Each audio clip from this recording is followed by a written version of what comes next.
Praise the Lord. എൻ്റെ പേര് ഷൈനി. ഞങ്ങൾ സൗദി അറേബ്യയിൽ ജോലി ചെയ്യുന്നു. ഇവിടെ ഇപ്പോൾ മോനപ്പള്ളിയിൽ നിന്ന് വന്നിരിക്കുന്നു. ഞങ്ങളുടെ വിവാഹം കഴിഞ്ഞിട്ട് 10 വർഷം ആയിരുന്നു. കുഞ്ഞുങ്ങളില്ലായിരുന്നു. പലവിധ ചികിത്സകളും നടത്തി, എന്നാൽ യാതൊരു പ്രയോജനവും ഉണ്ടായില്ല. സൗദി അറേബ്യയിലെ ഡോക്ടറും അതുപോലെ ഇവിടെ തിരുവനന്തപുരത്തുള്ള ഡോക്ടറും പറഞ്ഞു ഇനിയും എന്നിൽ നിന്നും ഒരിക്കലും ഒരു കുഞ്ഞുണ്ടാകുകയില്ല എന്ന്. അങ്ങനെ വളരെ ഇനിയും ദൈവം എന്തെങ്കിലും അത്ഭുതം പ്രവർത്തിച്ചാൽ മാത്രമേ നിനക്കൊരു കുഞ്ഞുണ്ടാകുകയുള്ളൂ എന്ന് എല്ലാ ഡോക്ടേഴ്സും വിധി എഴുതിയിരുന്നു.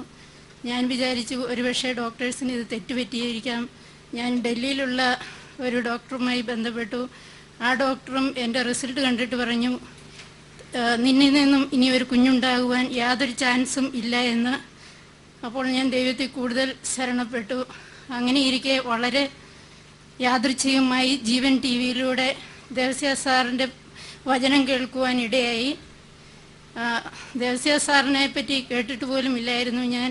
അങ്ങനെ ഏകദേശം 2 മാസം ഞാൻ ഈ വചനം ശ്രവിച്ചു ടി വിയിലൂടെ.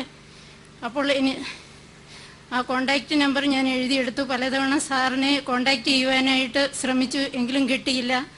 അവസാനം വീണ്ടും ഒരു പ്രാവശ്യം ഞാൻ ട്രൈ ചെയ്തു, അങ്ങനെ കിട്ടി. സാർ അപ്പോൾ എന്നോട് പറഞ്ഞു നീ 100 ദിവസം എന്നെ ഫോണിൽ കൂടി എന്നെ വിളിക്കണം, ഞാൻ നിനക്ക് വേണ്ടി പ്രാർത്ഥിക്കും എന്ന്. ആദ്യം ഞാൻ വിചാരിച്ചു വിളിച്ചത് വലിയ അബദ്ധമായി പോയല്ലോ, 100 ദിവസം എങ്ങനെയാണ് വിളിക്കുക എന്നൊക്കെ. വീണ്ടും അങ്ങനെ വിളിച്ചു. ഓരോ ദിവസത്തെ പ്രാർത്ഥനയിലൂടെയും എനിക്ക് കൂടുതൽ ശക്തി ലഭിച്ചുകൊണ്ടിരുന്നു. വിശ്വാസത്തിലേക്ക് ഞാൻ കടന്നു വന്നു. അങ്ങനെ 100 ദിവസം പ്രാർത്ഥിച്ചു കഴിഞ്ഞപ്പോൾ വളരെ അത്ഭുതമെന്ന് പറയട്ടെ, യാതൊരു ചികിത്സയോ ഒന്നുമില്ലാതെ ഞാൻ ഗർഭിണിയായി. സാറിൻ്റെ വലിയ പ്രാർത്ഥനയിലൂടെ ഡിസംബർ 9 ഞാൻ ഗർഭിണിയാണ് എന്ന് അറിയാൻ സാധിച്ചു. തുടർന്നും സാർ പറഞ്ഞു ഇനി പ്രസവിക്കുന്നത് വരെയും നീ എന്നെ വിളിച്ചുകൊണ്ടിരിക്കണം, നിനക്ക് വേണ്ടി എന്ന് ഞാൻ പ്രാർത്ഥിക്കും എന്ന്. അതുപോലെ തന്നെ പ്രാർത്ഥിച്ചു. എനിക്ക് എൻ്റെ പ്രഗ്നൻസിയിൽ യാതൊരു കോംപ്ലിക്കേഷനും ഉണ്ടായില്ല. സാർ എനിക്ക് വേണ്ടി ഡെയിലി പ്രാർത്ഥിക്കുമായിരുന്നു. സാർ പറഞ്ഞു ഏറ്റവും കൂടുതൽ ഞാൻ പ്രാർത്ഥിച്ചിട്ടുള്ളത് നിനക്ക് വേണ്ടി മാത്രമാണ്, ഇതിനു മുമ്പ് ആർക്കും ഇങ്ങനെയൊരു ഞാൻ പ്രാർത്ഥിച്ചിട്ടില്ല എന്ന്. തുടർന്ന് ഗർഭിണിയായിരിക്കെ 6 മാസമായപ്പോൾ സാർ പറഞ്ഞു നിൻ്റെ ഉദരത്തിൽ കിടക്കുന്ന കുഞ്ഞ് ഒരു പെൺകുഞ്ഞാണ് എന്ന്. അതുപോലെ തന്നെ ജൂലൈ ദൈവം ഞങ്ങൾക്കൊരു പെൺകുഞ്ഞിനെ തന്ന് അനുഗ്രഹിച്ചു. പ്രാർത്ഥിച്ച സാറിന് പ്രത്യേകം നന്ദി പറയുന്നു. അതുപോലെ സാറിൻ്റെ പ്രാർത്ഥനയിലൂടെ അനുഗ്രഹിച്ച ദൈവത്തിന് കോടാനുകോടി നന്ദി പറയുന്നു. ദൈവമേ സ്വസ്ത്രം, ദൈവമേ നന്ദി.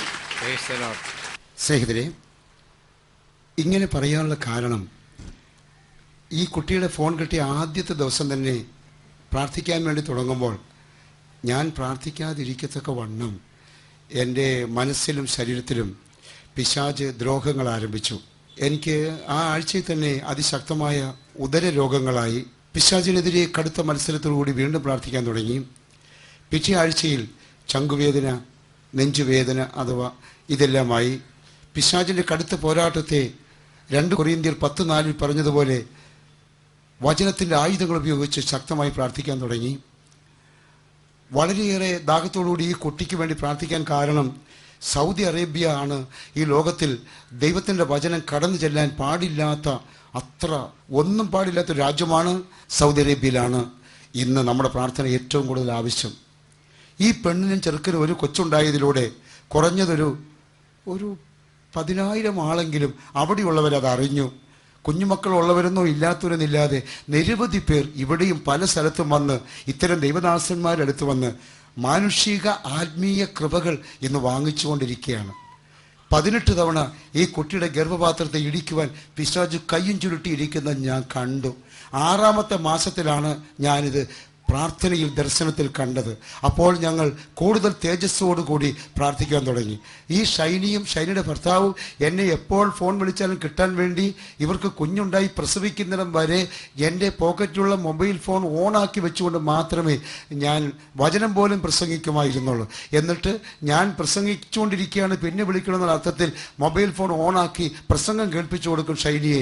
പിന്നീട് അവർ എന്നെ വിളിക്കും, പ്രാർത്ഥിക്കും. ഇതെല്ലാം പിശാചുക്കൾ അവരുടെ ഓമ്പിനെ, ഗർഭപാത്രത്തെ തടഞ്ഞു നിർത്തിയിരിക്കുന്ന ദർശനത്തിൽ കണ്ടതുകൊണ്ടാണ്.